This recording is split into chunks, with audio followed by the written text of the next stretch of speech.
Don't you love when you're really busy and you need to film a video and edit it and upload it today, but you're waiting on a parcel and you don't want the third video you put out in a row to have it interrupted by someone knocking at the door?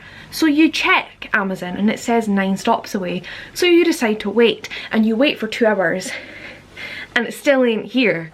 So you've already wasted 2 hours not being productive, so you're like, fuck it, I'm just gonna film. And you're filming this intro explaining this, knowing it's gonna show up any minute and it's gonna throw you off. Love that for me. It's not even telling me like how many stops away it is now, it's just showing me where the car is and then being like, the driver may have a few more stops to make. How many? And I can hear car doors and I'm like, is it? I'm gonna hold off. Update. It's been about 45 minutes. Still no sign of it. And the way my brain works, because I said I'll wait, I now have to wait. And I can't deal with how much of my day has been wasted waiting on a fucking book to arrive that I'm not even that excited about reading. Like, it's not like it's like a fucking new Akemi Don Bowman or a new Gregory Maguire. It's a book that I found at random. Literally, Gavin, during Molly's live show on Sunday, went onto NetGalley and he was like, oh, there's this book, there's a picture book that looked really cute. So I found the author's website and found out she has this book, and I was like, that sounds cool, I'm gonna buy it, because it was like £3. It better be fucking good. Swear to God. I could have filmed the video.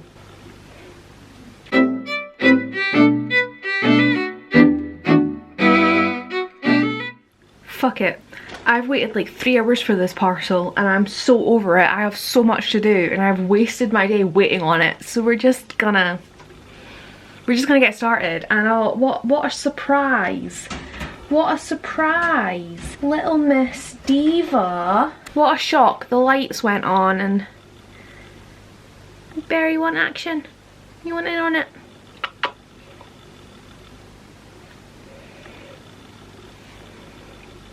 You can't be in every video, you know. She's like, yes I can. Where you going? No, we're not going down my top.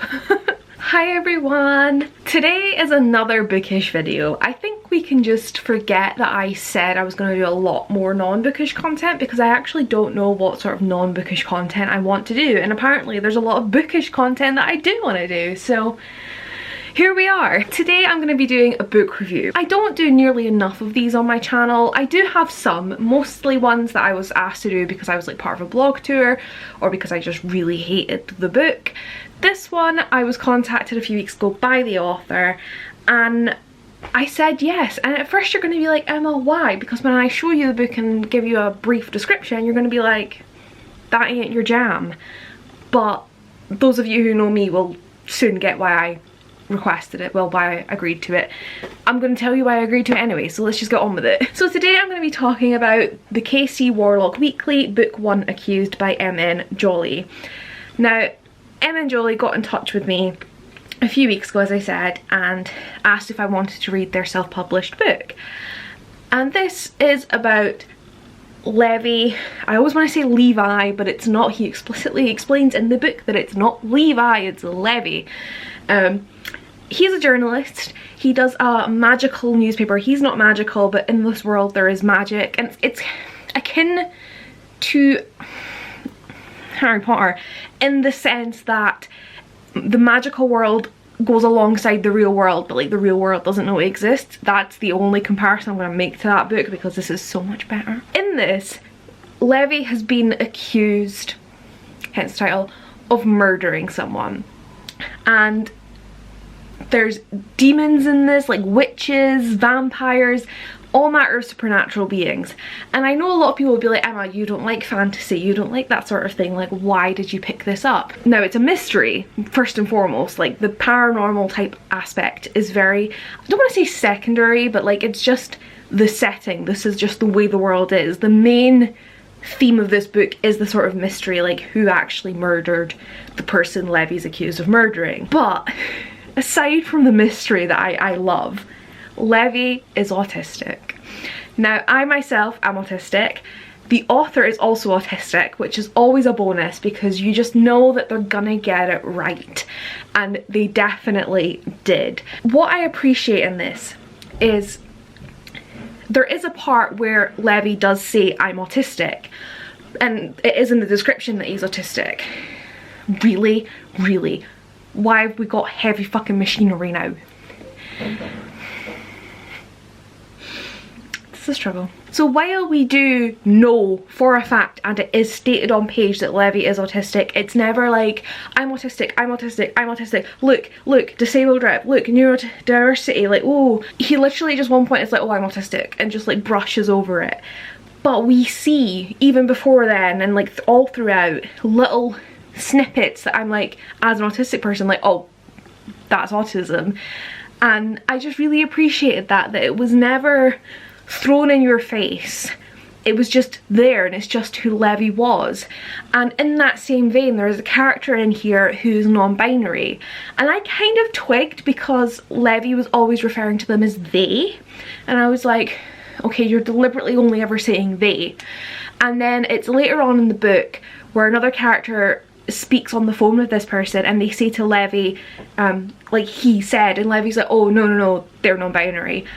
And that's like the extent of that conversation. Like, there's no big all like, "Oh no, like, you know, look at this character isn't male or female or whatever." Like, it's just like, no, this character's non-binary. Like, you know, it's only brought up when a character misgenders them. And I really appreciate that. I really appreciate how both those things in this book are just done in such a subtle but a subtle but still impactful way. Like, it's not like disability or LGBTQ, it's not representation porn. It's not like, "Oh look, like, I'm putting this in here, like, look, I'm so amazing." It's just, it's there because those characters exist. I haven't read rep like that before. You know, the whole book wasn't about Levi being autistic, and it wasn't about him knowing a non-binary character. They were just there, and they just existed and lived their life. Like, what happens to Levi isn't because he's autistic. And while I've said this before about like books with like gay characters, that coming out books are very, very important, but sometimes just having a book where a character is gay, which also, that's another thing, Levi's gay, or I don't know if it explicitly says, but he is in a relationship, or he goes on a date with a man, so he's not straight at the very least. I personally am just a big fan of having this representation just being there and it not being entirely about that. And as I was saying, like, it's important we have those books, and I know those books do a lot of wonderful things for so many people, but they're just not what I really want to read anymore. Like, I'm more interested in just reading about these characters for who they are, not for their struggles, or, you know, they're educating themselves and learning everything about themselves. Like, I just want to see them live and be like, you know, I want a contemporary romance where the gay characters are just living their romance the way that the straight characters would. You know, the straight characters don't have entire books that are like, "Oh, I think I like boys, I must be," you know, and like, I know that's because it doesn't happen in real life, but I don't know, I just really, really appreciated what this did in terms of representation and how it was handled. And then you move on to the book itself, and I just loved the story. It was such a well-paced book. It's quite short. It's like 250 pages, and we kind of start with Levi being interrogated, and then they're like, "Right, tell us what happened." So it kind of like goes back to him telling the story, but it's not like him being like, "So I did this, then I did this." It's like we flash back and we're experiencing the story, and maybe like 2 or 3 times we kind of get pulled back to the interrogation. And I just think it works really, really well, because it's not like, you know, we're literally told like, you know, "My name is Levi, I'm a journalist, I'm autistic, I'm bad at magic, and I swear I didn't kill her." So we know from the offset that he's been accused of this murder. So it seems really redundant to start before the murder and build up to it. So I think the fact that the author has started at the interrogation and then went back to before the murder, I think that works very much in this book's favour.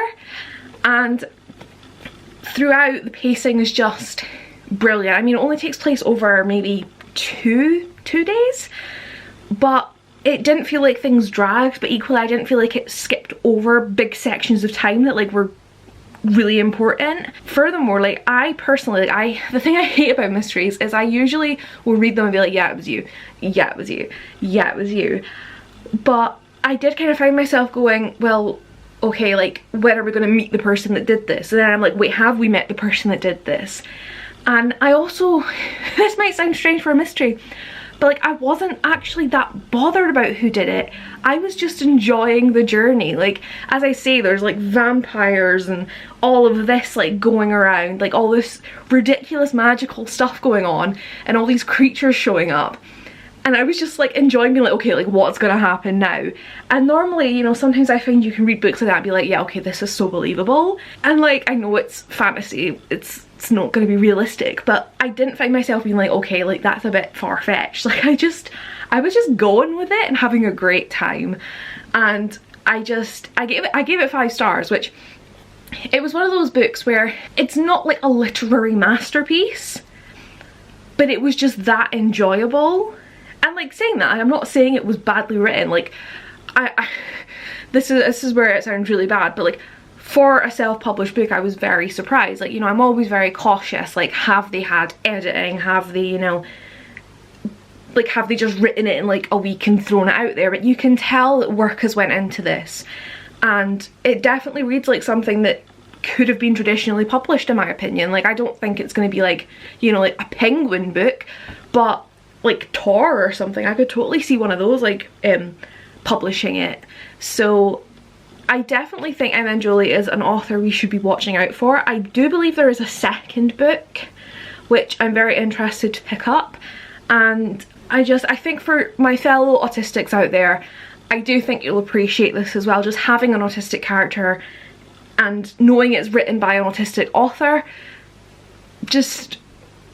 I just had the best time reading this, and I am so grateful that the author reached out to me, especially because I wasn't making content at the time. So I'm so glad that they reached out, and I'm so glad that something just told me like, read this, because I have been wanting to branch out and try reading different genres that I don't typically pick up.